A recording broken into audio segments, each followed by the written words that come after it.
Procuration Mme Guéraud, M. Gilles Solière, Mme Louisa Benzimra, M. Max Camus, M.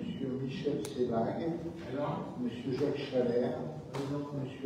Alain Landal, M. Romain Dacheville, Mme Jacqueline Boutors, excusée de la procuration de Mme Lagarde, Mme Myriam Damir, M. Hassan Ravi, M. Jean-Jacques Benitaz, excusé de la procuration de M. Niard, Mme Génia Megraoui, Mme Denise Perrin est excusée de la procuration de M. Sélag, Mme Anna Traouti, M. Michel Lastapi est excusé de la procuration de M. Solière, Mme Vera Calero est excusée de la procuration de Mme Lagneau, Mme Louisa Pilman est excusée de la procuration de Mme Mendes, Mme Jessica Degaille, M. Jean-Alain Patéali est excusé de la procuration de M. Mangin, Mme Marina Nikolicevic, M. Grégory Chalaroc, M. Henri Michel, Mme Jessica Palacios est excusée de la procuration de M. Jean Gény, M. Paul Zeniti est excusé de la procuration de Mme Elsoli, Mme Patricia Almanza est excusée de la procuration de M. Bachidi, M. Thierry Spiciani, M. Lotfi Beneder est excusé de la procuration de M. Chiban, M. Rachid Benoussa est excusé de la procuration de M. Chini, Mme Karen Picarinas est excusée de la procuration de M. Zénoir, M. Patrick Chini, Mme Bernard Sipir, Mme Noëlla Benoît, présente. M. Hassan Chiban. Présent. Bien, le quorum est atteint, la séance est ouverte. En vertu de l'article L. 2121-15 du Code général des collectivités territoriales, est proposé comme secrétaire de séance M. Hamid Chamani. Je soumets cette proposition au vote. Qui est pour? Je vous remercie. Vous avez reçu le procès-verbal de la séance du 28 juin 2024. Avez-vous des observations? Monsieur Chiban. Oui, Madame le maire, bonsoir. Chers collègues, bonsoir. Étant donné que nous sommes réunis ce soir, un 12 juillet, alors que nous avons vécu une période intense de notre démocratie parlementaire, parlementaire nationale et parlementaire européenne, je voulais savoir, Madame le maire, si ce serait le dernier conseil municipal de cette session, je dirais, et si nous pourrions partir en vacances. Si je vous fais cette question, c'est tout simplement parce que je m'étonne qu'on ait un conseil municipal placé le 12 juillet. Le 12 juillet, en général, beaucoup de personnes sont en vacances. Vous pouvez le constater d'ailleurs, vu la faiblesse du quorum présent ce soir. Nous arrivons toujours tout juste à atteindre le quorum nécessaire pour ouvrir le conseil municipal. Je tiens quand même à vous dire que la dernière fois qu'on a fait un conseil municipal au mois de juillet, c'était il y a 2 ans pour réintroduire un 11e adjoint. On sait les péripéties qu'il y a eu à cette élection. Et malheureusement, l'ordre du jour qui est proposé ce soir me fait penser que nous allons encore aller vers des péripéties judiciaires. Donc je vous le demande, Madame le maire, est-ce que c'est bien le dernier conseil municipal et est-ce qu'on pourra partir ensuite en congé, bien mérité, je pense, pour nous toutes et tous ici présents. Merci. Vous pouvez partir en vacances, M. Chiban, ça nous fera des vacances. Quant au reste de votre prise de parole qui n'a rien à voir avec le procès verbal, je prends donc note. Donc le procès verbal est considéré comme adopté. Vous avez reçu la liste des décisions prises en vertu de l'article L. 2622 et L. 2122-23 du Code général des collectivités territoriales. Est-ce que vous avez des observations? Il n'y a pas d'observation. Je vous remercie. Je vous informe de 4 amendements. Deux ils ont été déposés sur table. 2 amendements liés à des avis de commission. Il s'agit du 2e et du 4e. Et 2 amendements de forme. Un amendement, le premier donc, un amendement est apporté à la délibération 5 portant sur l'autorisation de signature du projet communal du contrat de ville, engagement quartier 2030. Nous retirons une partie de l'annexe, contrat engagement quartier 2030, établi par la commune de Drancy. la convention de gestion urbaine de proximité 2024-2030 au motif que la charte doit débuter le 1er janvier 2025 et finir le 31 décembre 2030, comme stipulé à l'article 73 de la loi de finances 2024. Ensuite, donc, dans l'ordre des délibérations, un amendement est apporté à la délibération 18 portant sur l'approbation du règlement intérieur et sur la grille tarifaire pour la mise en place, mise en service du parking souterrain du stade nautique. Suite à la commission consultative des services publics locaux, il a été décidé de réduire le montant concernant la durée de stationnement de 24 heures à 90 €. Troisième, il s'agit d'un amendement qui porte sur la délibération 19, portant sur la convention de partenariat entre l'association de terres urbaines et la ville de Drancy pour l'animation de plusieurs sites dans le cadre de la promotion de l'agriculture urbaine, de l'éducation à l'environnement. Nous vous précisons bien que la subvention accordée est de 18 339 € par an et non pas sur 3 ans. Il y a lieu donc d'amender la présente délibération. Et enfin, dernier amendement, qui concernerait aussi un avis de commission, un amendement est apporté à la délibération 33, portant sur la réhabilitation et l'extension du stade nautique. La délibération et le rapport complet des marchés publics ont été déposés sur table suite à la tenue de la commission d'appel d'offres qui s'est tenue ce jour, soit après l'envoi du dossier du conseil municipal effectué le 6 juillet. Je vous propose donc de voter l'ordre du jour ainsi modifié. Qui est pour? Non, madame. Monsieur Chival? Oui, madame le maire, deux commentaires sur les ajouts proposés ce soir. Le premier concernant le contrat d'engagement quartier 2030. Je constate qu'il est signé par la directrice du service de la politique de la ville, Khadija David. Pourriez-vous me confirmer qu'elle signe bien en ce nom-là et non pas en nom d'un illustre élu désormais, puisque il me semblait que monsieur le député récemment élu, Ali Djouara, était responsable du service de la politique de la ville. Donc si je me trompe, merci de me confirmer.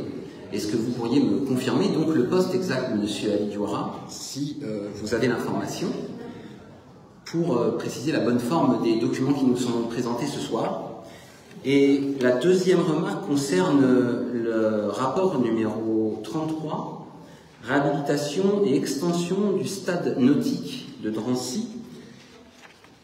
Vous nous ajoutez les informations du délégataire du marché, en l'occurrence Ski Batignolles Île-de-France, ainsi que le montant, mais nous n'avons rien d'autre sur la délibération d'attribution du marché, aucune information sur ce qui a fait choisir cet ensemble-là plutôt qu'un autre.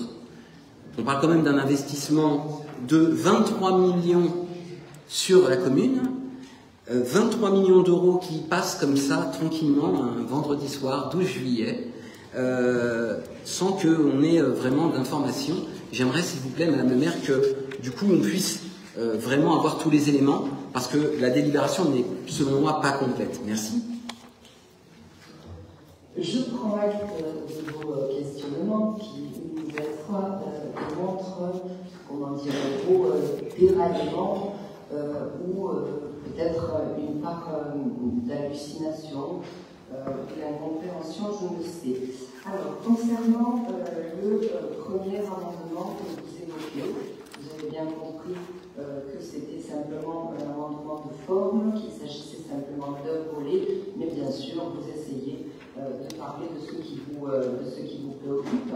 Il est signé par la responsable de la politique de la ville, Madame Khadija David. Ensuite, vous parlez de Monsieur le député, qui est, lui, responsable du centre de ressources associatives. Il est bien responsable d'un service, responsable du centre de ressources associatives. Voici. Quant à la deuxième question que vous posez sur la délibération 33, écoutez, M. Chival, il s'agit du travail de CAO habituel, rien de plus. Et donc la commission d'appel d'offres s'est entretenue ce jour, et bien forcément, voilà, vous l'avez sur table ce jour. Je vous propose donc, comme je le disais, de voter l'ordre du jour ainsi modifié. Qui est pour? Non, mais contre. Bah non. Contre? Je vous remercie. La première des délibérations à l'ordre du jour, approbation de l'accord officiel de jumelage entre la commune de Drancy et la commune de Villagnas. La parole est à Madame Jessica Zegag, conseillère municipale déléguée. Je suis commentée de jumelage. Moi, je veux voter, il y a eu des modifications entre deux. Elle t'a donné ça, mais il n'y avait pas les agents. D'accord. Drancy compte parmi les villes de France ayant la plus grande communauté serbe et nombreux de Dranciens sont originaires de village Ginac, commune située à une centaine de kilomètres de Belgrade. En conséquence, le 21 juillet 2023, le maire de Drancy a adressé un courrier au président de la municipalité de ce village Ginac, lui proposant de renforcer l'amitié et d'instaurer un partenariat entre la ville de Drancy et la municipalité de ce village Ginac, par la signature d'un accord de jumelage. Par courrier en date du 1er septembre 2023, le président de la municipalité de Village-Ginac a indiqué souscrire à cette démarche et vouloir débuter les démarches afférentes au jumelage. Ainsi, le 9 février 2024, une délégation officielle de la municipalité a été reçue à l'hôtel de ville de Drancy et un protocole de jumelage symbolisant la volonté mutuelle des deux entités d'établir un partenariat durable a été signé. Il convient dorénavant d'autoriser le maire de Drancy à signer l'accord officiel de jumelage entre la ville de Drancy et la municipalité de Village-Ginac. Ce dernier a été opté le 15 mars 2024 par la Skupština de l'Assemblée municipale de Village-Ginac et a été validé par le premier vice-président du gouvernement serbe le 11 avril 2024. Pour la parfaite information du conseil municipal, l'accord officiel a également été publié au journal officiel de la République de Serbie le 12 avril 2024. La signature officielle de l'accord de jumelage par les deux parties doit se faire prochainement en Serbie, à l'occasion de la visite d'une délégation drancéenne. L'accord de jumelage manifeste l'intention des deux villes d'établir une coopération mutuelle et durable dans les domaines du sport, de l'éducation, de la culture, de l'écologie et du tourisme. Il prévoit également l'organisation d'événements communs dans les domaines variés, notamment dans le cadre d'échanges associatifs, compétitions sportives, concerts, festivals, conférences ou encore les échanges scolaires ou linguistiques. L'échange d'expériences sur la promotion du jumelage et la présentation de la commune dans le cadre de nos échanges. Il est demandé à l'Assemblée délibérante de bien vouloir autoriser Madame le maire à signer le protocole de jumelage ainsi que l'Assemblée des avenants et documents susceptibles de s'y rapporter. Merci. Merci Jessica. Il y a des questions sur cette délibération. Monsieur Géry. Bonsoir Madame le maire, bonsoir Mesdames et Messieurs les conseillers et membres du public. Nous parlons ici de jumelage, mais je ne vois pas mentionner sur quels critères ce jumelage est basé, sachant que la ville dont il est question, Village-Ginac, a noté d'ailleurs, je fais juste remarque une faute de frappe dans le rapport. Donc cette ville compte environ 9000 habitants pour une municipalité qui a un total de 23 000 habitants. Nous ne sommes donc pas du tout sur la même strate de population que Drancy. D'autre part, vous présentez un certain nombre d'actions possibles, mais on n'a pas vraiment une visibilité claire sur le projet qui sera engagé et surtout avec quel budget. D'autre part, vous dites que cela est dicté par le fait qu'un certain nombre des habitants de Drancy viennent de ce village de Serbie. Et donc, je voulais savoir si nous envisageons également d'autres jumelages avec d'autres villes où sont issus nos concitoyens. On pourrait très bien imaginer un jumelage avec une ville du Maghreb ou des villes d'Afrique, ce qui pourrait pourrait par exemple permettre des échanges culturels ou mieux peut-être des projets à caractère plus humanitaire. Et enfin, dernier point, je voudrais savoir avec qui en fait nous sommes jumelés, car contrairement à d'autres communes, il ne semble pas avoir eu de panneau d'affichage à l'entrée de la ville signifiant le jumelage de Drancy avec d'autres communes ou d'autres communautés, municipalités. Merci. Monsieur Chibane. Oui, Madame le maire, sur cette délibération, je vous avoue que je suis assez étonné de voir un accord de jumelage se mettre en place avec la Serbie. Certainement qu'ils sont très organisés et que ça a beaucoup plus avancé avec eux qu'avec d'autres. Mais il faut bien dire que bon, une brève vérification sur la liste électorale m'a démontré que si on regarde sur Drancy, les personnes nées, par exemple, en Algérie sont plus de 1500, au Maroc on est à plus de 800, si je regarde la Serbie et Serbie-Monténégro, c'est 33 personnes. Donc, à croire que l'efficacité l'emporte sur le nombre, je me satisfais de ça, mais en fait ma question c'est pas un vote pour ou contre, on va voter pour, mais plus quelle est votre démarche, quelle est votre politique de jumelage d'ici la fin du mandat, parce que pendant de nombreuses années, nous n'avons rien vu se faire.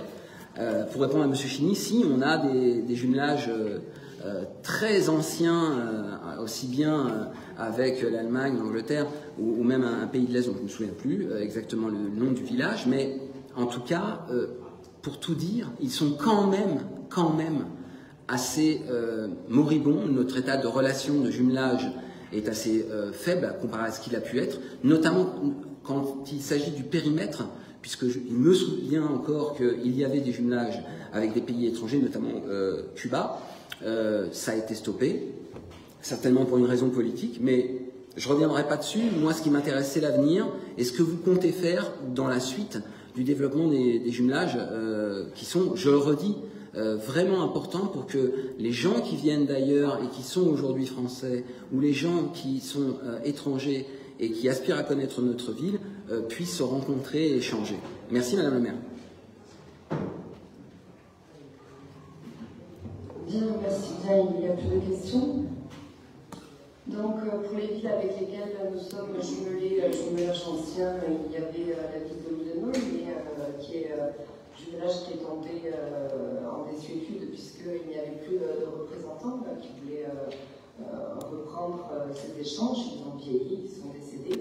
Nous sommes jumelés avec la ville de Weizen-Stadt, avec qui nous entretenons des liens étroits. Les jeunes partent chaque année. Il y a des échanges avec les collèges. Nous sommes jumelés avec l'île de Morée, et c'est d'ailleurs à l'origine de l'installation de la statue de l'abolition de l'esclavage. Quant aux jumelages sur lesquels nous travaillons depuis longtemps, oui, il y en a plusieurs. Vous avez raison, il y a un jumelage avec l'Italie, mais qui n'a pas pu se faire avec la ville de Castille, mais nous y travaillons, évidemment. Il y a un jumelage avec une ville du Portugal aussi, qui est en réflexion, ainsi qu'un jumelage avec une ville de Kabylie, mais ça fait plusieurs années, et donc voilà, c'est pas encore aussi bien avancé que celui avec l'Italie et le Portugal, et c'est d'ailleurs une volonté qui est claire depuis plusieurs années, pas seulement depuis 2020 et notre réélection, mais bien avant. Avant d'en venir au propos de M. Chibane, qui pour le moins me surprennent, pour ne pas dire m'inquiète, je vais revenir sur les questions de M. Chini en ce qui concerne la population. D'abord, le fonctionnement des institutions en Serbie n'est pas du tout le même que le nôtre. Ensuite, évidemment, vous pouvez bien comprendre, en Serbie, il n'y a pas de grandes villes d'importance. Et quand je disais que le fonctionnement est différent, oui, la ville de Svilajnac, ça se prononce Svilajnac, est une commune en tant que telle qui représente plus de 9000 habitants. Mais là-bas, il n'y a pas de maire en tant que tel, mais plutôt un président de communauté. Et donc, en réalité, ce sont les 21 ou 22 villages aux alentours qu'il faut compter, soit une population de plus de 23 000 habitants. Voici pourquoi forcément on ne peut pas comparer l'importance des villes de Serbie et des villes françaises. Vous vous interrogez forcément légitimement sur pourquoi Svilajnac. Eh bien, tout simplement parce que dans les années 60-70, parce que nos communes ont des histoires communes. Nos deux communes, ou plutôt la communauté, l'agglomération que forme, que représente le maire de Svilajnac, c'est notre commune, a des similitudes dans son histoire, tout comme avec l'île de Gorée. Donc pourquoi la ville de Svilajnac? Parce que dans les années 60-70, le régime communiste yougoslave a permis aux travailleurs de se rendre dans les pays occidentaux. Les travailleurs invités de la région de Svilajnac, ils choisissent en majorité la France et plus précisément l'île de France, la région parisienne. Drancy deviendra d'ailleurs l'une des villes abritant la plus grande communauté serbe, ce qui poussera d'ailleurs l'association Perle Biseri, qui a été créée en 1976, à venir s'installer ici à Drancy. Donc nos concitoyens serbes ou originaires de Serbie, ils ont pleinement contribué à l'effort de reconstruction de notre ville, l'effort de reconstruction d'après-guerre, donc au développement économique et urbain de Drancy. Au-delà de nos liens d'amitié que je précisais, il y a aussi une histoire similaire, parce que durant les deux guerres mondiales, Svilajnac a été durement marquée par l'occupation allemande, la Serbie faisant partie des territoires où règne la règle d'un Allemand tué, 100 Serbes tués. C'était la règle qui était appliquée par l'occupant. Comme vous le savez, cet accord de jumelage était particulièrement attendu et plébiscité par les Drancéens. Nous avons eu la chance de bénéficier du soutien de l'association culturelle et artistique franco-serbe, les Perles Biseri, que vous connaissez tous, donc ils nous ont appuyés dans cette démarche. L'accord officiel de jumelage, il englobe des domaines qui sont variés, parce que nos deux villes souhaitent s'engager dans un partenariat encore plus large, le plus large possible, qui a vocation à s'élargir au fil des années, mais nous privilégions dans un premier temps les échanges sportifs et culturels en donnant la priorité à notre jeunesse avant de monter en puissance sur d'autres thématiques. Quant à ce que vient de dire M. Chiban, écoutez, M. Chiban, je crois qu'on a décidément pas les mêmes valeurs et la même façon de voir les choses. Parce que je trouve qu'il est grave, pour ne pas dire pire, de vouloir faire un jumelage sur la base d'une liste électorale. Vous parlez d'avenir? Eh bien, je pense qu'avec le raisonnement que vous avez, notre avenir, il s'engage dans des chemins plus que dangereux pour notre ville et dangereux pour nous tous. En tout cas, ce n'est pas ma façon de voir les choses, mais j'ai répondu à votre question, puisque je vous ai dit que les autres jumelages étaient en cours de discussion. Je soumets donc aux voix cette délibération. Qui est pour? Je devais demander la parole, Madame la maire.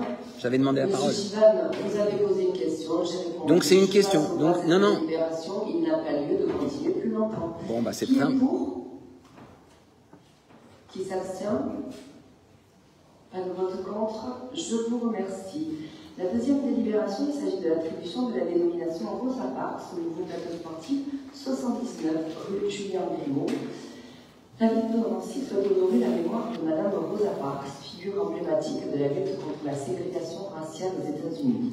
Née le 4 février 1913 dans l'État de l'Alabama, elle subit au quotidien les lois racistes Jim Crow. En 1955, elle refuse de céder sa place à un passager blanc dans le bus. Arrêtée par la police, elle sera inculpée pour trouble à l'ordre public et condamnée à une amende. Faisant rappel de cette décision, Rosa Parks initie, aux côtés de Martin Luther King, un mouvement de désobéissance civile et de boycott des lignes de bus de Montgomery. Sous la pression des militants des droits civiques, la Cour suprême des États-Unis abolira les lois ségrégationnistes dont le bus, le 13 novembre 1956. 8 ans plus tard, le Civil Rights Act mettra fin à toute forme de ségrégation aux États-Unis. Rosa Parks s'éteint en 2005. Elle est la première femme de l'histoire à recevoir un hommage public au Congrès américain lors des funérailles nationales. Le plateau sportif Rosa Parks, situé 79 rue Julien Clément à Nancy, constitue un nouvel espace de vie et de convivialité. Il se situe sur un terrain de 1000 m², auparavant fermé au public, et accueille désormais un city-stade et 5 agrès sportifs, un de bêche drainant permettant l'infiltration des eaux fluviales. Il a été installé des arbres ainsi qu'une haie arbustive qui ont été plantés. Ainsi, il est proposé à l'Assemblée délibérante d'approuver l'attribution de la dénomination Rosa Parks au nouveau plateau sportif situé 79 rue Julien Clément. Y a-t-il des questions? Monsieur Chini? Merci Madame le maire. Plutôt une remarque, puisque bien entendu je voterai pour cette délibération. C'est bien entendu très bien de donner ce nom de Rosa Parks à Nancy à un nouveau plateau sportif. Cela dit, j'aimerais malgré tout que ça puisse être également l'occasion, je dirais, espérons-le, réaffirmer fortement notre attachement commun à la lutte contre toutes les discriminations. Et puis, je veux aussi parler de ce qu'on a pu entendre durant la dernière campagne récente, avec des slogans du type « Faisons gagner la France », qui n'étaient pas forcément, je pense, très en lien avec cet attachement à lutter contre toute forme de discrimination. Merci. Un autre question? Monsieur Chini, me semble-t-il, la dernière partie de votre intervention vous a été certainement dictée, parce que ça m'étonne, vous connaissant un peu, que vous puissiez faire de telles réflexions. Vous parlez de la France, oui. La France, c'est nous, c'est tout le monde. Quelles que soient ses origines, quel que soit son milieu social, quelle que soit sa condition. Ouais, c'est tout le monde, ouais. C'est bien ça la France, et c'est ça qui était, même à l'Idiot, était évoqué. Vous cherchez à faire de la politique, on souhaite inaugurer un parc, très bien. Je vous en laisse le seul responsable, ce n'est pas mon cas. Je soumets donc au vote cette... Oui, Madame Denoël.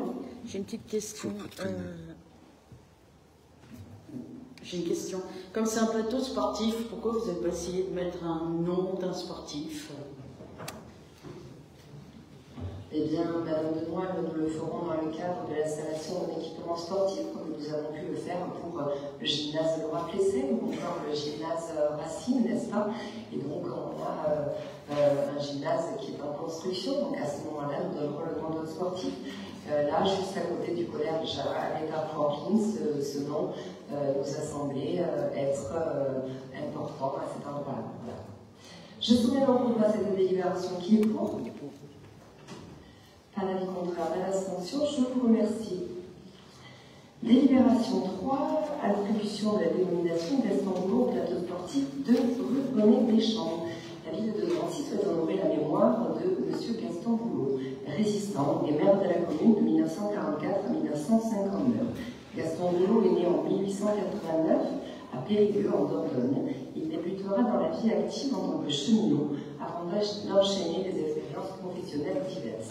Après s'être distingué par ses engagements en faveur de la défense des ouvriers et des droits sociaux, il s'engage politiquement à Nancy et entre au conseil municipal en 1934. Durant l'occupation de la France par l'Allemagne nazie, Gaston Boulot rejoint le mouvement des francs-tireurs et partisans français et participe activement à la libération du pays. Dès 1944, au moment de la libération, le président du conseil municipal provisoire de Drancy, avant d'être élu maire en 1945. Il occupera cette fonction jusqu'à sa mort en 1959. Le plateau sportif situé de Plournay-les-Champs, d'une superficie de 1085 m², remplace un ancien terrain de basketball. La municipalité a implanté un city-stade en gazon synthétique, 5 agrès sportifs ainsi qu'un espace vert de 295 m², en prenant de nouveaux arbres ainsi qu'une haie arbustive. Il est proposé à l'Assemblée délibérante d'approuver l'attribution de la dénomination en hommage à Gaston Rouleau et à son engagement pour Drancy au nouveau plateau sportif situé rue René-des-Champs. Y a-t-il des questions sur cette délibération? Monsieur Chine. Merci Madame le maire. Vous souhaitez donc donner la dénomination Gaston Rouleau à un square qui se trouve au quartier de la Marque. Donc, la première question, c'est est-ce qu'il faut entendre par là que la cité Gaston Rouleau actuelle, future, ne s'appellera plus ainsi? Et d'autre part, puisque un nouveau futur parc est prévu dans cet espace qui va être refait, pourquoi ne donnerait-on pas le nom Gaston Rouleau à ce parc qui sera créé? Autre point également concernant ce plateau sportif qui a été érigé sur un ancien terrain de basketball, on a vu déjà un certain nombre de remarques de gens du quartier disant que, bon, effectivement, on a un stade, mais c'est un stade en gazon synthétique. On a un certain nombre d'arbres, alors de tête, je ne sais plus si c'est 6 ou 7, mais qui vont demander de nombreuses années avant de pouvoir s'étoffer et fournir un peu de fraîcheur. Et donc, finalement, on aurait quand même certainement préféré un niveau de fraîcheur un peu plus conséquent. Merci. D'autres questions? Concernant le cycle de fraîcheur, M. Chini, je ne vais pas refaire tous les développements des conseils municipaux précédents. Les premières microphones ont été installés dans différents quartiers de la ville. Ce quartier manquait d'un terrain supplémentaire. C'est un quartier pavillonnaire où les gosses jouaient dans les cours, etc. Après avoir installé un petit square juste derrière la résidence autonomie avec des jeux pour enfants, nous considérons que les jeunes et les familles doivent pouvoir bénéficier d'un espace pour pratiquer le sport. Et bien, quant aux arbres que vous citez, il n'y en avait aucun, il y en a désormais. Donc voilà ce que je peux répondre à votre question. Vous parlez de Gaston Rouleau, oui, c'est un choix. La cité Gaston Rouleau est en cours de destruction, mais on verra à l'avenir, justement, lors de la reconstruction des espaces éventuels qui pourront être renommés. Évidemment, je vous informe que j'ai reçu l'avis très enthousiaste de M. Cavallaro, qui est le petit-fils de Gaston Rouleau, qui était très honoré. Et pour votre parfaite information, je vous confirme mon accord pour la dénomination du plateau de jeux sportifs Gaston Rouleau. Donc c'est bien la volonté de la famille, M. Chini. Je remercie également la municipalité, Mme de la Garde, maire de Drancy, d'avoir eu la pensée d'honorer ainsi la mémoire de mon grand-père Gaston Rouleau, ancien édile de la ville. Nous sommes tous des Dranciens, fiers de notre ville et de ses représentants. À tous, je transmets ici mes chaleureuses félicitations, bien cordialement, M. Cavallaro. Voilà, donc la réponse que j'ai reçue de M. Cavallaro et je vous en fais part. Voilà, donc sa satisfaction. M. Chini. Madame le maire, juste par rapport donc à la dénomination de la cité actuelle Gaston Rouleau, est-ce qu'elle va être, est-ce que le futur site sera toujours une dénomination Rouleau ou pas? Monsieur Chini, vous n'avez pas dû suivre les différents conseils municipaux. Il n'y aura plus de cité en tant que telle, mais plusieurs petites résidences. Et je vous rappelle que sur ce quartier seront construits par exemple un nouveau conservatoire, une nouvelle école, etc. Donc laissez donc l'avenir et les jours et les années se dérouler, vous verrez bien à ce moment-là. Je soumets donc au vote cette délibération qui est pour. Avis contraire, abstention, il n'y en a pas. Abstention, à vous abstenez. Monsieur Chigny s'abstient et il est porteur d'un pouvoir. Bien, délibération 4, la parole est à Anthony Mangin pour l'avis du Conseil municipal sur la demande de remise gracieuse dans le cadre d'une procédure de mise en délai du comptable public. Monsieur Mangin, premier adjoint.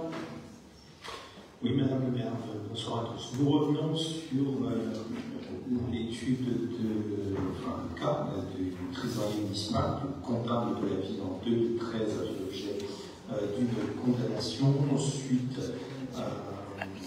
l'analyse de son action qui lui a été reprochée relative à des ventes de personnes de 28 269,75 € qui étaient liées à des arrêtés régulièrement pris mais postérieurs à leur date d'effet. À ce titre, il a donc fait l'objet d'une condamnation et la tradition veut que le comptable public puisse solliciter la remise gracieuse de cette condamnation auprès du ministre des Comptes publics.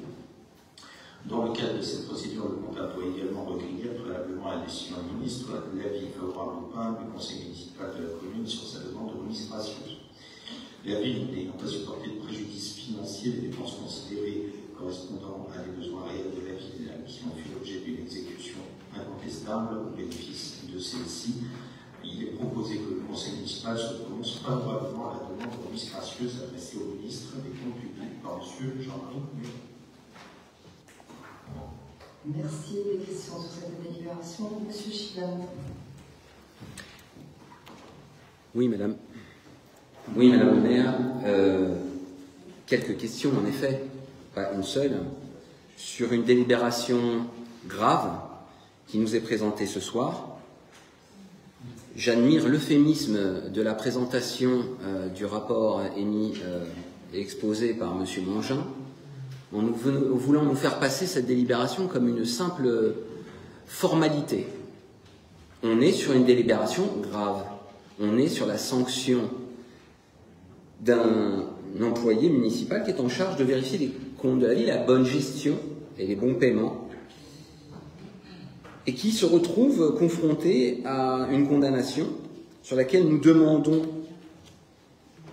une absolution afin de pouvoir lui éviter de payer les 28 900 € qui auraient été réglés de manière indue.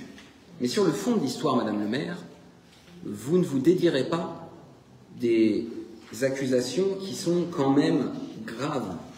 Nous avons donc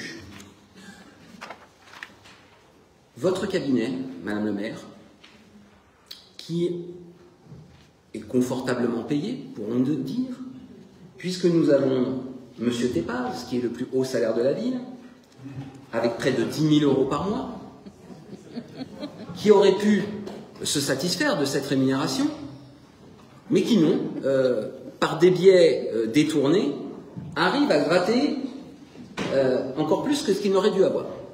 Donc, on peut se dire qu'avec un plafond légal à 108 000 € par an de rémunération, on peut se dire que c'est un bon revenu.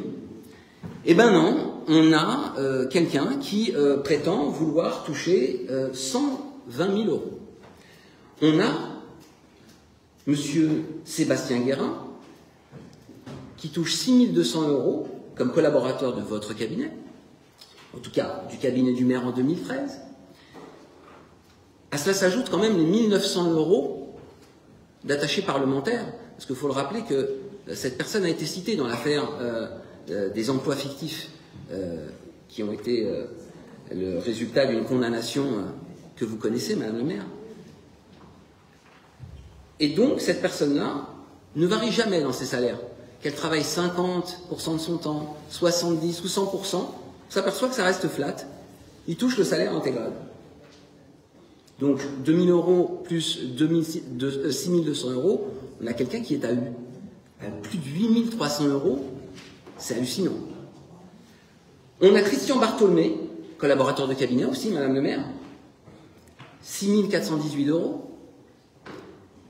qui en plus touchait quand même un confortable salaire les années suivantes, dès que l'élection a été acquise à Bobigny. On a Dominique de Pontfarcy, le chef de cabinet, qui nous a quittés il y a quelque temps, avec 9 200 €. Et tous ces gens-là, au lieu de rester sur des salaires qui sont déjà stratosphériques, grattent sur des indemnités vestimentaires, grattent sur des compléments de rémunération indus, grattent sur des participations complémentaires à des mutuelles, bref, se gavent littéralement. Et quand on en arrive à trouver un coupable, ben on fait tout porter au comptable de la ville, qui vient aussi gentiment nous présenter, enfin en tout cas à vous présenter une demande de grâce. Mais qui arrive un peu tard, Madame le maire. Ma question, elle est, avez-vous remis en conformité l'intégralité des salaires qui ont été pointés? Pourquoi, sur une enquête qui pointait des malversations en 2013 et une condamnation qui remonte à 2019, une interpellation qui vous a été faite en 2019, 5 avril 2019, d'exonération, pourquoi avons-nous cette délibération qui n'arrive que le 12 juillet 2024? Ne serait-ce pas pour jouer la montre et obtenir que les voies de recours légales soient épuisées pour que nous ne puissions pas attaquer en détournement de fonds publics, parce que c'est quand même de ça dont on parle, hein. C'est du détournement pur de fonds publics. Je vois que ça vous fait énormément rire. Je pense que ça fera rire les employés communaux de la ville qui tirent la langue chaque mois, à qui on explique que pour les primes on verra plus tard, à qui on renégocie toujours à la baisse les augmentations. Mais quand il s'agit de vos amis, de votre groupe d'affidés, là on explose les scores. Est-ce qu'on se rend compte que tous ces salaires cumulés sont complètement déconnectés de la réalité de la moyenne des revenus de cette ville, de ce département et même de ce pays? Nous avons des gens qui touchent plus que le président de la République. Et je vous le dis, mesdames et messieurs les conseillers municipaux ce soir, je vous le demande instamment, ne vous associez pas à ce vote de dégrèvement, parce qu'il fera suite à une action judiciaire et il vous engage moralement dans une action qui vous implique sur un détournement de fonds publics. C'est de ça dont on parle ce soir, Madame le maire. C'est une sanction extrêmement lourde que vous essayez de passer sous le tapis. Donc, Madame le maire, je répète mes questions. Êtes-vous revenu à la conformité de la loi pour l'ensemble des personnes qui ont été pointées et l'ensemble des écarts qui ont été signalés? Pourquoi n'avons-nous pas eu cette délibération sur table présentée dans les délais impartis, à savoir il y a 5 ans et pas maintenant? Et comptez-vous, Madame le maire, continuer à promouvoir aussi grassement votre équipe de collaborateurs quand vous êtes aussi dur avec l'équipe des communaux qui vous sert chaque jour? Merci, Madame le maire. Monsieur Chigny, j'espère que ce sera un petit peu plus sérieux. Allez-y. Merci, Madame le maire. Je me suis basé sur les attendus de la Chambre régionale des comptes, donc j'espère que je ne vais pas dire bêtises, parce que c'est ce qui était écrit. Donc, en fait, on a ici une délibération qui est un petit peu compliquée, dans le sens où elle touche à un certain nombre de charges qui sont relatives à des dépenses de personnel de la ville et qui ont été donc retoquées, si j'ose dire, par la Chambre régionale des comptes d'Île-de-France. Donc on a une affaire qui concerne 8 charges relatives donc à des dépenses de personnel de la ville, une pour un agent contractuel et 7 autres pour des collaborateurs du cabinet du maire. Ces charges remontent en effet à 2013 pour un prononcé de la Chambre régionale des comptes de fin 2018 et une demande de remise gracieuse émise par le comptable public datant de 2019. Donc déjà, pourquoi effectivement de tels délais et pourquoi devons-nous donner un avis aujourd'hui, plus de 5 ans après cette demande formulée par le comptable public? Dans les attendus, il est noté que cela concerne des dépenses de personnel en l'absence de pièces justificatives. Et en fait, le comptable public est jugé coupable de ne pas avoir contrôlé suffisamment les dites dépenses qui en fait étaient illégales au moment où elles ont été versées. Dans le cas numéro 1, nous avons le versement du DNPI à une attachée contractuelle, alors que cela est réservé aux seuls fonctionnaires territoriaux. Et par souci d'équité avec les autres fonctionnaires territoriaux exerçant les mêmes fonctions de maître d'apprentissage, vous avez justifié ce versement, qui était donc illégal. Et d'autre part, sur la base d'un arrêté du maire du 10 septembre 2012 qui était contradictoire. Il a été jugé que cela portait un préjudice financier à la commune, alors que c'est le maire qui avait souhaité donc verser cette indemnité. Donc une question, comment la municipalité pouvait-elle ignorer cette interdiction? À mon avis, ce n'est pas possible, et cela a donc été fait sciemment et en pleine connaissance de cause. Ensuite, concernant les cas numéros 2, 3 et 4, nous avons là le versement à 3 collaborateurs de cabinet de traitement dépassant les plafonds fixés par la réglementation. Dans le premier cas, on a une rémunération de trop perçue de plus de 1 100 € par mois pendant 7 mois. Dans le deuxième cas, il s'agit de rémunération de trop perçue de plus de 800 € par mois pendant 6 mois. Et dans le troisième cas, on a une rémunération de trop perçue de plus de 1 450 € par mois pendant 7 mois. Donc ça, ce sont les cas 2, 3 et 4. Ensuite, on a les cas 5 et 6, qui concernent le versement d'indemnité à 2 collaborateurs du cabinet, sans pièce justificative. Les mêmes d'ailleurs que ceux des cas 2, 3 et 4. Donc pour l'un, c'est un versement d'indemnité d'environ 786 €, et pour le deuxième, environ 1084 €. Puis, on a le cas numéro 7, qui concerne le paiement d'une rémunération à temps complet à un collaborateur de cabinet employé à temps non complet, qui est d'ailleurs également l'un des protagonistes des cas précédents. Et enfin, le cas numéro 8, qui concerne le paiement d'indemnité de chef de cabinet du maire pour un montant total d'environ 4 200 €. Donc tous ces versements ont donc été retoqués par la Chambre régionale de comptes, et c'est donc le comptable public qui porte finalement le rôle de coupable. Mais on peut aussi se poser la question du contrôle de légalité qui aurait dû être fait en préfecture. Pourquoi cela est-il passé? À noter également que même si nous donnons un avis favorable à cette demande, il restera malgré tout à la charge du comptable public un montant à verser de 531 € par charge, donc multiplié par 8, ce qui fait un total de 4 250 € pour des irrégularités qui ont été voulues par la majorité en place en 2013. Donc pour nous, tout cela est vraiment très obscur, pour ne pas dire plus, et considérant que nous avons là affaire à des éléments dont nous n'avons pas tous les tenants et aboutissants, et que les faits semblent quand même relativement graves, je m'abstiendrai sur cette délibération. Merci. Alors, pour répondre à vos interprétations plus que douteuses de ce qui est écrit. D'abord, la première chose, c'est pourquoi maintenant? C'est tout simplement parce que le comptable public, qui désormais est en retraite, ne nous a saisis que maintenant.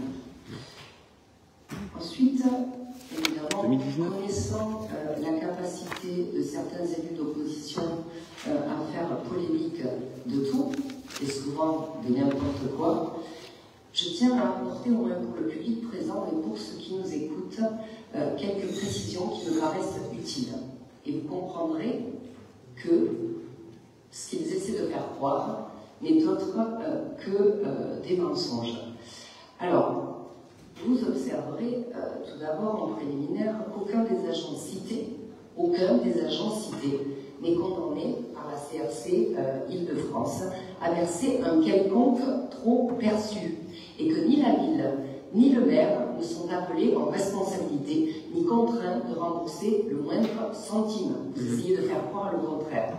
Il s'agit bien uniquement de la mise en cause du devoir de contrôle du trésorier municipal qui est agent de l'État. D'une part, je tiens aussi à préciser que les membres du conseil municipal ont reçu dans le dossier du conseil municipal un jugement de la CRC Île-de-France original et nominatif. Eh bien ceci, vous pourrez faire le test vous-même, vous ne trouverez ce document sur le site de la CRC que dans sa forme, dans sa version anonymisée. La seule version que nous aurions dû vous faire parvenir. Mais nous avons toujours fait le choix de la transparence. Ensuite, sur le fond, de quoi s'agit-il? Il s'agit d'une imprécision administrative. Là où vous parlez de délibération grave, il s'agit d'une imprécision administrative sur les arrêtés de nomination des collaborateurs de cabinet sur une courte période. Je rappelle que c'est de janvier à juillet 2013. Il y a donc plus de 11 ans, et de l'attribution à la directrice de la communication d'une NPI pour une mission de maîtrise, de maître d'apprentissage. Si le trésorier payeur s'était adressé à l'époque, dès le mois de janvier 2013, à la DRH, il est certain que les précisions utiles auraient été apportées et que les modifications d'arrêté auraient été prises. C'est ce que je lui demande.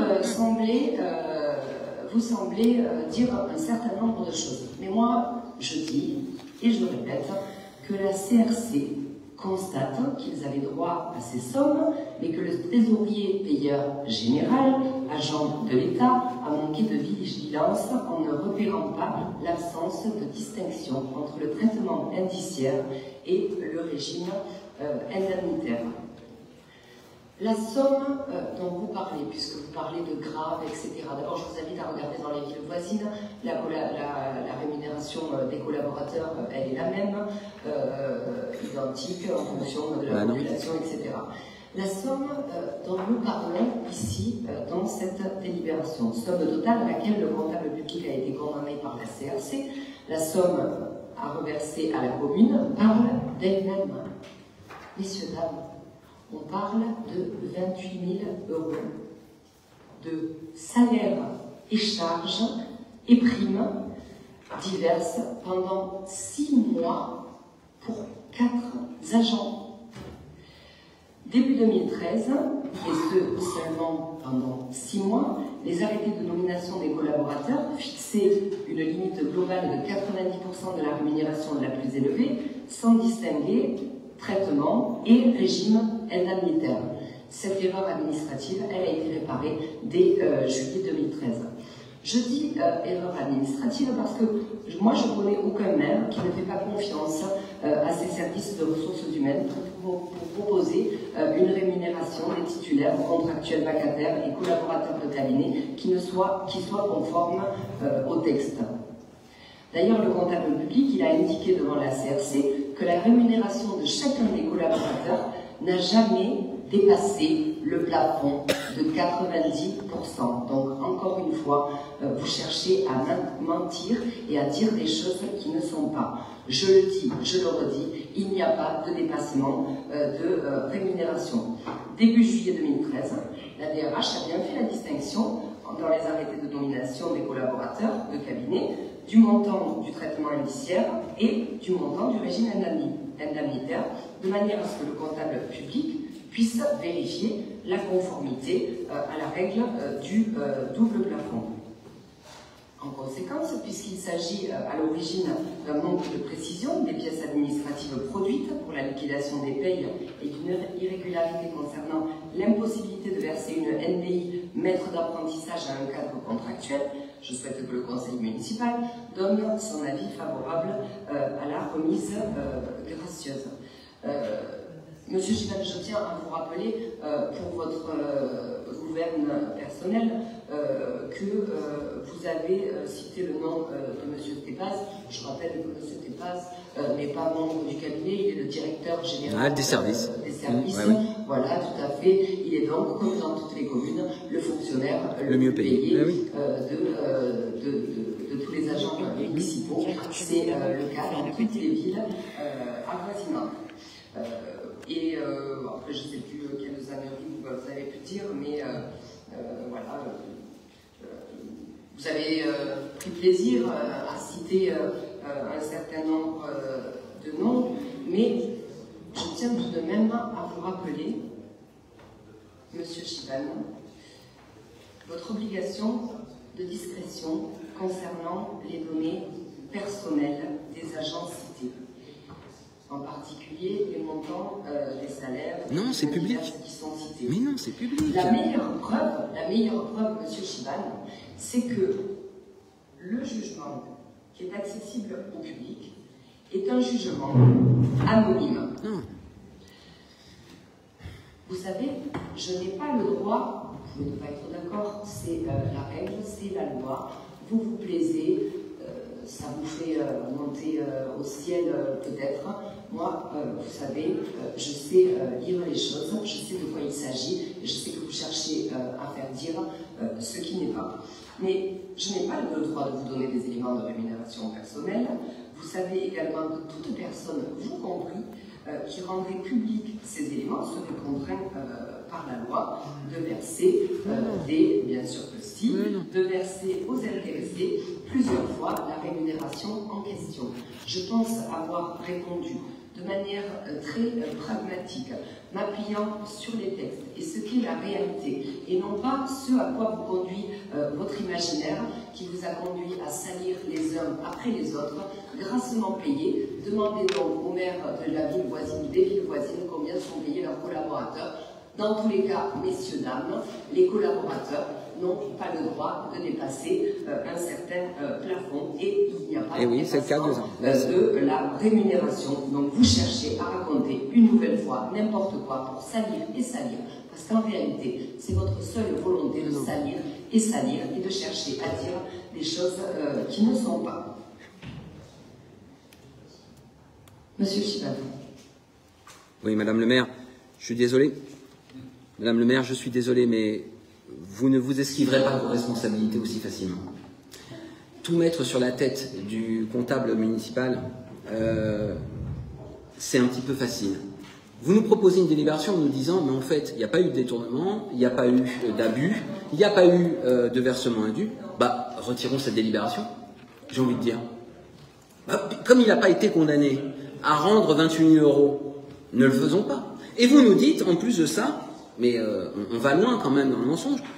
Moi, si je la présente aujourd'hui, le 12 juillet 2024, cette délibération, c'est parce que on m'a fait une demande tardive. Et dans le même dossier, j'ai la demande qui vous est faite en 2019. C'est quoi tardif pour vous, Madame le maire? 5 ans pour acter quelque chose qui vous est demandé? Pourquoi 5 ans? Moi, je vous dis que c'est parce que vous vouliez vous mettre hors délai de poursuite. Et parce que vous savez que c'est du détournement des fonds publics. Sur le petit rappel à l'ordre sur les données confidentielles, RGPD, etc., nous sommes dans un conseil municipal public, les informations sont publiques, et j'ai le droit de vous demander et d'obtenir toutes les informations sur les rémunérations du personnel, et vous le savez, vous me les avez déjà données plusieurs fois. Peut-être que ce qui vous gêne, en fait, c'est qu'on mette sur la place publique les rémunérations indues que vous donnez, que vous accordez un peu trop facilement à vos collaborateurs, vos directeurs généraux de service, et la pratique qui est la vôtre, qui consiste à dire c'est pas nous, c'est le comptable, et quand le comptable se fait condamner, eh ben, je le gracie. Parce que c'est ce qui nous est quand même demandé là. C'est de gracier un homme qui aurait dû faire, n'a pas fait, mais de toute façon, c'est pas grave s'il enfreint la loi, puisqu'il a la carte joker de la délibération du gracieux. C'est ça dont on parle. Et je vous le dis quand vous me dites, mais franchement, les salariés Rémunération importante, j'ai rien contre. J'ai rien contre du tout que quand on gagne sa vie, quand on mérite son salaire, on soit payé grassement et bien plus que ce que nous avons là, ici. Or, nous ne parlons pas de ça ce soir, Madame le maire. Nous parlons de gens qui ont touché des indemnités indues, qui n'ont pas fait l'effort de se mettre en régularité avant, qui se reposent tous sur un pauvre lampiste à qui on va donner aujourd'hui un blanc-seing, et on va nous dire, mais vous savez, c'est pas grand-chose. Je suis désolé, Madame le maire, je ne dis pas que le salaire attribué par la loi de 9 000 ou 10 000 euros à un directeur général de service d'une ville de 74 000 habitants est indu. Je ne l'ai jamais dit. Ce que je dis, vous voulez bien comprendre ce qui vous intéresse, mais je ne l'ai pas dit et je ne le dis pas. Ce que je dis, c'est que quand on vous dit Monsieur Tépaz, vous ne pouvez pas toucher plus de 108 000 euros à l'année et que vous vous faites verser 120 000 euros à l'année, il y a dépassement illégal et que ça, ce n'est pas bien et que vous auriez dû en prendre connaissance bien avant. Donc, Madame le maire, si vous êtes logique dans votre raisonnement, il n'y a pas eu de condamnation, il n'y a pas d'enfant pour aucun, comme vous avez dit, aucun de vos collaborateurs et directeurs. Ne votons pas cette délibération, et tout va bien, puisqu'il n'y a rien à blanchir. Mais je le redis à mes collègues ici présents ce soir, ce vote vous engage. Beaucoup de délibérations ne vous engagent pas, mais ce vote-là vous engage. Ça vous associe à une décision illégale. Donc, vous voterez en conscience, vous prenez vos décisions, mais mon rôle à moi est d'alerter le public, et d'alerter la population, et d'alerter le conseil. Parce que je suis désolé, mais dans toute cette manœuvre, il y a dissimulation. Une enquête qui date de 2013, des condamnations des demandes de grâce de 2019 et une présentation en 2024, tout ça, ça sent bien le dossier enfoui et enterré. Merci, Madame le maire. Bien. Monsieur Mangin, vous souhaitiez rajouter quelque chose ? Je voudrais dire, souligner une fois de plus une forme de malhonnêteté intellectuelle de M. Gilbert, mais tellement organisée avec un verbiage qui confond les notions. La notion d'indemnité, de rémunération, l'indemnité sont des élus, les rémunérations sont pour les agents publics ou assimilés. Là encore, on a envie évidemment de jeter le discrédit. Alors, le premier discrédit que pose M. Gilbert, c'est à l'égard de la Chambre régionale des comptes. La Chambre régionale des comptes a vu tellement d'irrégularités et n'a pas condamné la ville de Drancy. La Chambre régionale des comptes, elle a dit la ville de Drancy n'a pas fait de faute. La ville de Drancy a apporté les précisions qu'on lui demandait, a effectué parfois des documents avec un décalage dans le temps.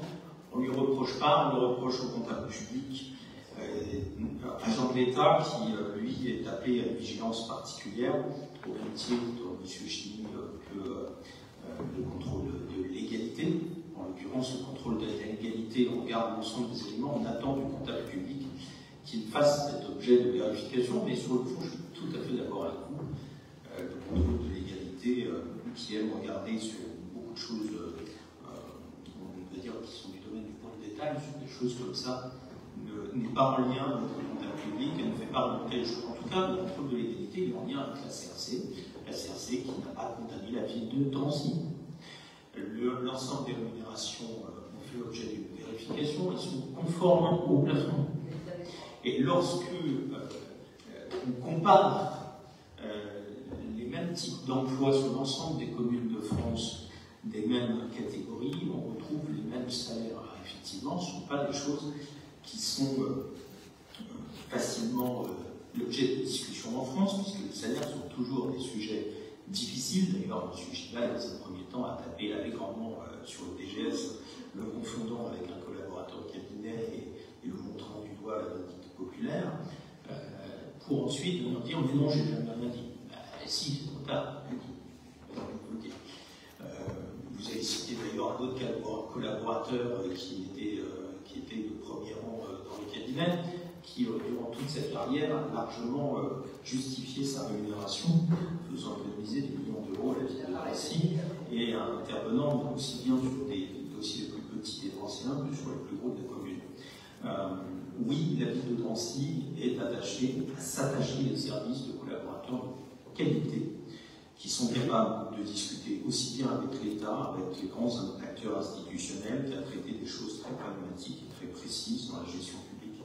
Et grâce à ces acteurs-là, effectivement, la ville de Drancy va au quotidien chercher des financements à l'extérieur, capable de faire face à la discussion avec l'ensemble des institutions de ce pays. Et c'est nécessaire pour une ville de 73 000 habitants. Oui, nous avons besoin de collaborateurs de ce niveau-là. Et on ne paye pas les collaborateurs de ce niveau-là plus bas, de la même façon qu'un certain nombre de cadres dans le privé sont payés à ce niveau-là, sinon ils ne viennent pas dans les entreprises qui payent moins cher. Tout cela étant dans un cadre public très encadré et faisant l'objet d'une surveillance permanente. Là, l'objet de la délibération n'a rien à voir avec tout ça, d'ailleurs, puisqu'il n'y a pas de sujet pour la CRC. Le sujet, c'est l'aspect technique d'un trésorier qui a procédé à des règlements alors que des arrêtés n'étaient pas encore pris. Et ces arrêtés l'ont été, et comme l'a dit Madame le maire, l'ensemble des régularisations ont été faites pour que la lisibilité des rémunérations conformes, telles que la CRC a abouti à la conclusion ne condamneront pas et ne mettant pas en cause les mines, à une situation qui aujourd'hui est très claire. Alors si le comptable public ayant besoin d'un certain nombre d'avis a tardé à nous signaler que finalement une partie de ses avis n'avait pas été sollicitée par lui et que se trouvant en situation de retraite, il nous demandait de rendre cet avis, eh bien nous ne serions pas aujourd'hui à envisager cette délibération qui, encore une fois, constate que la ville de Drancy n'a pas subi de préjudice et que l'erreur technique de cet homme peut faire l'objet d'une bienveillance de notre part, considérant qu'il n'y a pas eu de dommages subis par quiconque, mais uniquement par lui, en l'occurrence, qui a été sanctionné sur la base de ses comportements professionnels qui n'ont pas été exactement au cordeau sur ces sujets et qui ont été en décalage temporel avec les décisions que devait prendre l'administration communale. Donc, et c'est le seul sujet de cette délibération. Merci, je soumets au voie cette délibération qui est pour. Avis contraire. Abstention. Je vous remercie. Délibération 5, autorisation de signature du projet communal du contrat ville, engagement au quartier 2024. Donc la délibération amendée avec l'amendement que je vous ai parlé en début de séance. La parole est à Anthony Mangin. Merci Madame le maire. Drancy est situé au cœur de la Seine-Saint-Denis, à seulement 10 km du centre de Paris. Malgré cette proximité, la ville a su conserver au fil des années un cadre de vie agréable pour une commune de la petite couronne. La commune reste une ville à vivante résidentielle, majoritairement constituée de zones pavillonnaires. On y dénombre aussi de grands ensembles anciens, construits à une époque de pénurie de logements, à l'instar de la cité de la Muette, tristement connue pour son histoire. Un effort important est mis en œuvre par la municipalité pour réhabiliter ces cités et améliorer les conditions de vie de ces résidents. Côté verdure, le parc de la Lucette et le soir de la Saint-Mandela offre à eux deux plus de 6 hectares et demi de verdure dédiés au loisir, à la préservation de la biodiversité, sans oublier les centaines d'arbres plantés à travers toute la ville. Le contrat de ville 2024-2030 a été élaboré et signé à l'échelle de l'établissement public territorial paritaire d'Envol. Il s'agit de la partie socle, c'est-à-dire les grands axes communs aux 8 communes du territoire. Cependant, chaque commune est dotée de sa propre convention, l'échelon local et l'échelon le plus opérationnel en phase avec les réalités quotidiennes des habitants, des acteurs locaux, en mobilisant un ensemble de partenaires, l'État, les collectivités, l'État à travers notamment l'éducation nationale, la préfecture et autres, les collectivités, communes, Paris Avantage, le département de la Seine-Saint-Denis, métropole de Paris, région de France, les acteurs des quartiers, bailleurs sociaux, associations citoyens et les entreprises. Chaque convention communale constitue une feuille de route stratégique définie avec la commune au regard de ses spécificités et de ses priorités pour réduire durablement les fractures territoriales, sociales et économiques des territoires identifiés au titre de la géographie prioritaire et proche des précarités. Elle a pour ambition de définir les modalités d'intervention et conditions nécessaires pour permettre une animation territoriale renouvelée, préciser les moyens à mobiliser à mettre en œuvre, offrir aux différents partenaires un cadre évolutif et facilement évaluable, adapté aux spécificités communales.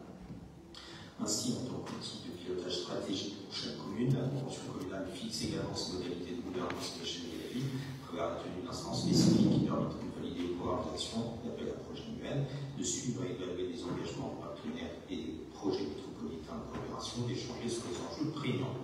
Il est donc demandé à l'Assemblée délibérante d'autoriser la signature du projet communal ou du contrat de d'engagement quartier 2030, je porte précision.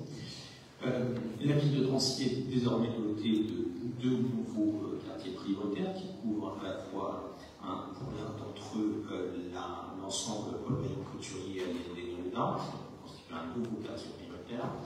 Et le deuxième, c'est le retour de la cité du Nord, auquel nous avons obtenu d'adjoindre la cité Taillis, Dilo, et la cité de la Butte, sur laquelle nous avons mobilisé